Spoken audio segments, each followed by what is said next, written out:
Hey y'all, welcome back to my YouTube channel. If you are new here, my name is Carrie. I've been married for 6 months, and on my channel we talk about faith, family, and kids. Today I'm going to be continuing the series about kids. In the last video I talked about how to manage groups of children and how to do that successfully. So today's video is going to be a branch off of that. We're still going to talk about some things that go along with that video. At the same time, we're going to go a little bit deeper into things that you could apply to just having one child. And I just want to make a disclaimer, I am not a parent yet. So all of these views that I have are views that are from a teacher perspective, a nanny perspective, an outsider. So this is going to be a little bit different, but I think that that could actually help you as a parent because you have the perspective of somebody who's not living your day-to-day life. You have the perspective of somebody who is going to be focused on structure, going to be focused on guiding your child to the best that they can be. So let's go ahead and get started.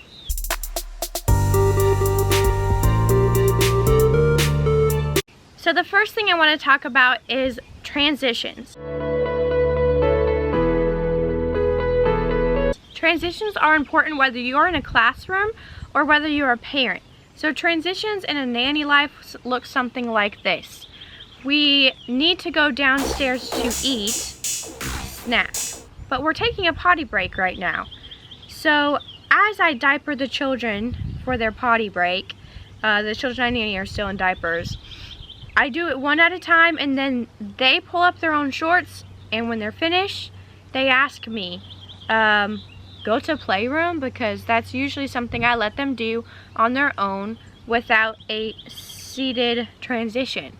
So they will ask me that, and I'll say, no, sit down. And then they know usually that means we're going outside or we're going downstairs. I like to have the children, if not in my eyesight at all times, at least within a very close reach. So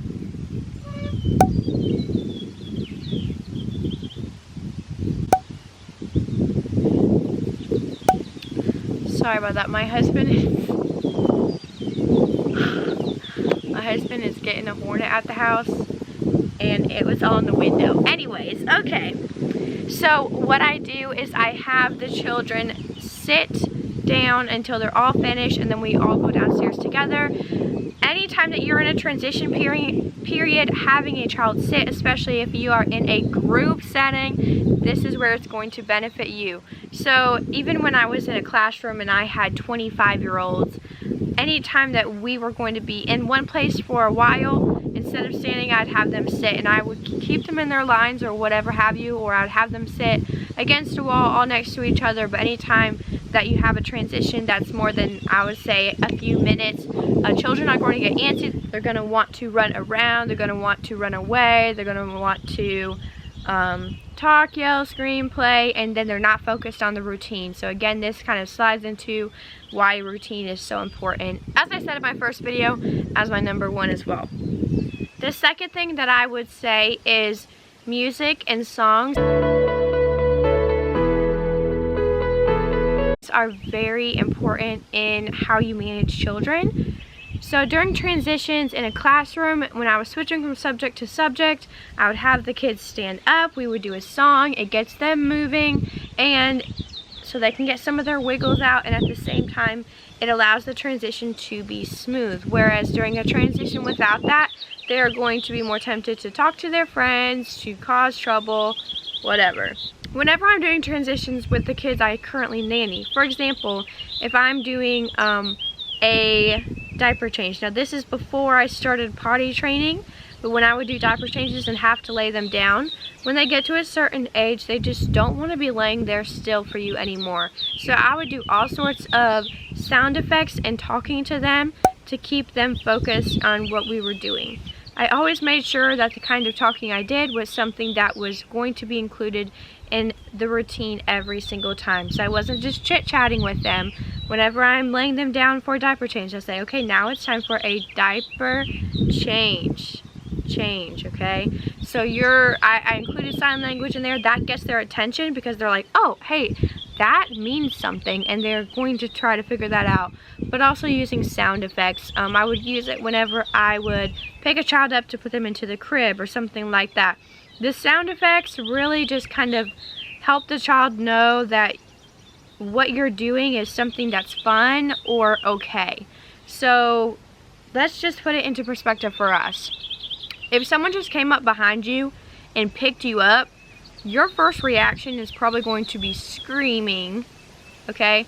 Or you're like, what the crap is going on, okay? So why do we expect a child to act different? I don't understand. Okay, so you see a child that needs a diaper change. If you're going up behind them and picking them up, they're not going to be exactly happy about that. Now, some children, depending on how young they are, they may be used to it, whatever. But I know that they get to a certain age and they just don't like diaper changes. So first things first, tell them about it. It doesn't matter how young they are. Tell them, okay, now we're going to do a diaper change. And if they can walk or crawl, try to encourage them to crawl to where the diaper change is at. A lot of times I personally like doing diaper changes on the floor. It's safer and the child feels safer as well. They feel safer being on the floor. They can kind of see the environment that they're used to. If you're this tall, you know, and you're used to seeing at eye level at this, you know, place, that's what you're going to be comfortable with. That's what you're going to be familiar with. So I would suggest if you can do diaper changes on the floor, definitely do them there. That helps the child be more comfortable. Now you're saying, okay, well, my child wants to roll around and stand up. That's when you include the singing. Maybe you do like a certain song that you do every time. Or honestly, if they're at that stage, please start trying to sit them on the potty. Because if they're not liking the diaper change, they don't like that being laid down. It's a dignity thing for their age group, and it's also an independence thing. So they're not going to want to be laid down for that. If they can walk or crawl, go ahead and start trying to sit them on the potty, even if they're very young. You'd be surprised at how many catches you can get in the potty by doing that. And it gives the child a chance to do something different, and that may be what they're ready for. So if you are doing transitions, sing a song, do some kind of sound effects. For example, when I'm laying a child down, I go, or usually that's actually the sound for when I get them up, or something like that. You're just making sound effects that let the child know everything is okay and everything is fine, and we're not doing anything that is crazy. I guess it just makes the kid feel more comfortable, I've noticed. The next things I'm going to talk about all plug into the fourth tip I gave in the first video, and that's discipline. Discipline is how you are going to handle having a group of kids. Discipline is how you're going to shape any one child into being the best person that they can be. A child that is not disciplined is a brat. And that's not something that is my opinion. I feel like that's common knowledge. It doesn't matter which kind of discipline you choose to do, but you have to have some structure in that child's life. They are a child. They do need that guidance. You are put there as their parent on this earth to guide them. So if you're not doing your job as a parent to guide them, then you are not setting your child up for success. And without discipline, there isn't guidance. I'm sorry, but if you're trying to use other ways of coercing your child or bribing your child or talking to your child, you are only guiding them towards destruction. They are only going to know everything is handed to me, everything I want to do I can do, and that's not real life. We know that as adults, and you think, oh, they'll get to an age where they understand that. But like, you cannot undo certain things at certain ages. By the age of 5, your brain capacity is set for how many brain cells you can have in your brain. And there are some certain things that make you into the person that you are today based on how you were raised. And this is something that you can do your own research on, but believe me when I say the things that you do to your 2-year-old, the things that you have your 3-year-old do, the things you let your 4-year-old get away with, they will affect them in their adult life, whether you believe it or not. So a few things that help you with discipline that I have found to be tried and true and work every single time. So I would say letter A, don't let a child tell you no. You are the parent. You are the boss. If you give them a choice, yes or no, obviously they can say no. But if you tell a child to do something and they tell you no, that is a test of your authority, or that is also a showing of their respect of you. So if you let a child say no, then they believe that they have some form of control. But that control has no limits in their mind, okay? So when they say no to you and you let it slide once, they are now going to believe that anything they don't want to do, they can say no to and throw a fit about. You have to address the fact that they cannot tell you no. You are in charge. You know what is best for them, to keep them safe, keep them healthy, keep them happy. They don't want to eat their vegetables and they tell you no, that's not acceptable. Don't argue with your child.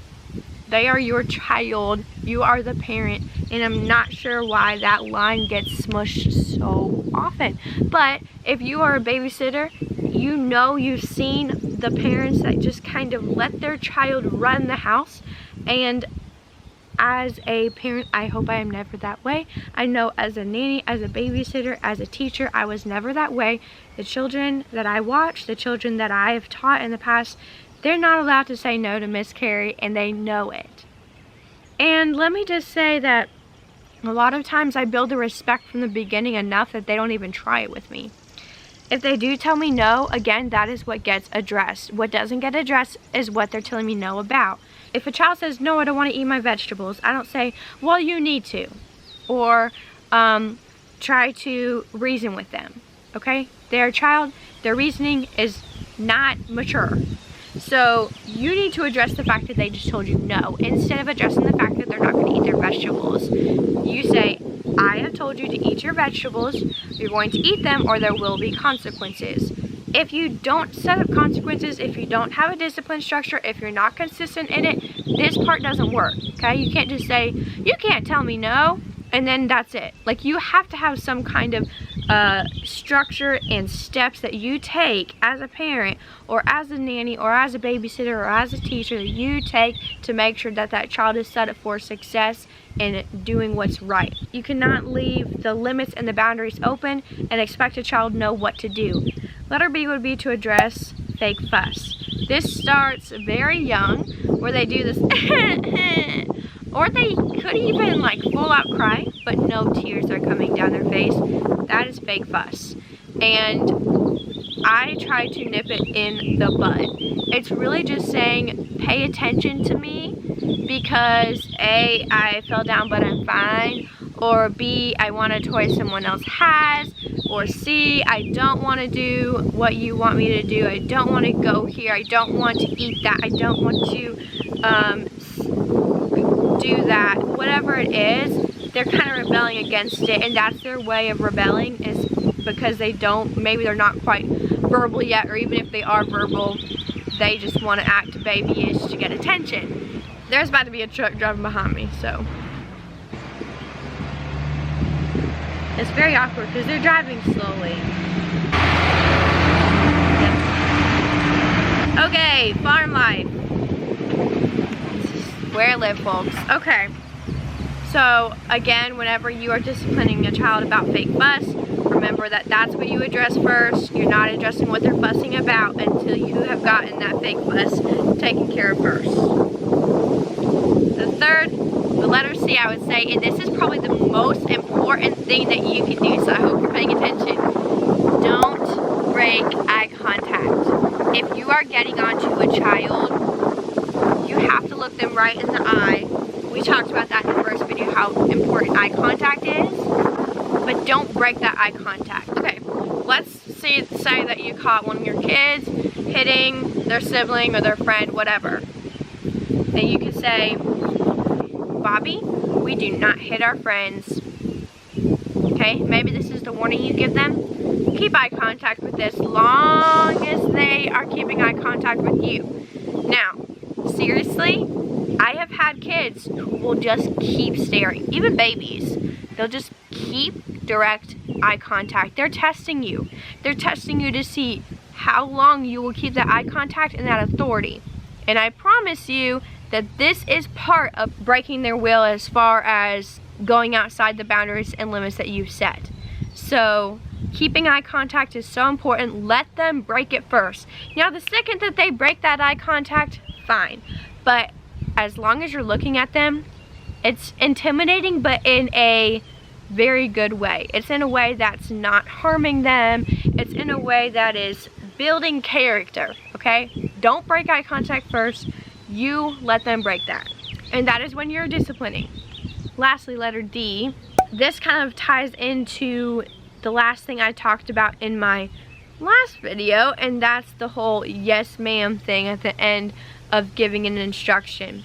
If a child decides to stray away from using that and you have not, for example, if you say, we do not hit our friends, yes ma'am, instead of yes ma'am they say, okay, that's another way that they're trying to test limits, which is normal for a child to do, by the way. It doesn't mean a child is bad because they test limits. They have to test the limits to know where they're at. And even if you set them out very strictly, they're a child, they're going to not have it all together, okay? So they're going to test boundaries. So if a child says, okay, I say, yes ma'am, and then they usually will fix it. But that's just another way. If you let them say okay, then every time they're going to say okay, and then that is kind of undermining your authority because now they're saying something different from what you want them to say. So, real quick, I'll give an update on the egg donation. Currently, the fertility center just opened back up where I am supposed to be doing the egg retrieval. So I'm supposed to be getting dates hopefully in the next week for my scheduling. So hopefully next week I'll have a schedule with dates as far as when I'll be going for the egg retrieval, when I'll be starting again on the medication and the injections, everything like that. I will have that next week, hopefully. But I have to get tested for COVID before I start the stimulation medication, so that adds another like fun element to this mix. I will likely, okay, there's so many cards.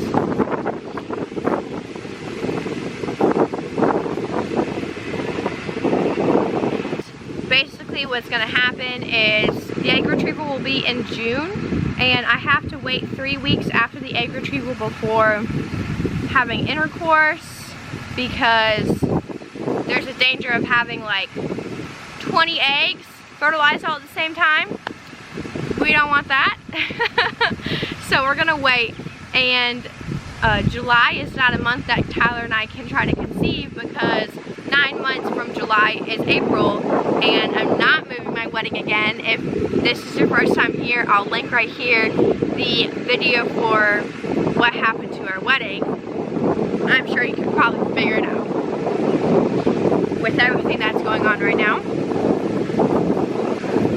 But we are looking at August for trying to conceive, so that's the update there on everything. Thanks so much for watching. Please hit that subscribe button if you have not yet, and I will see you guys next video.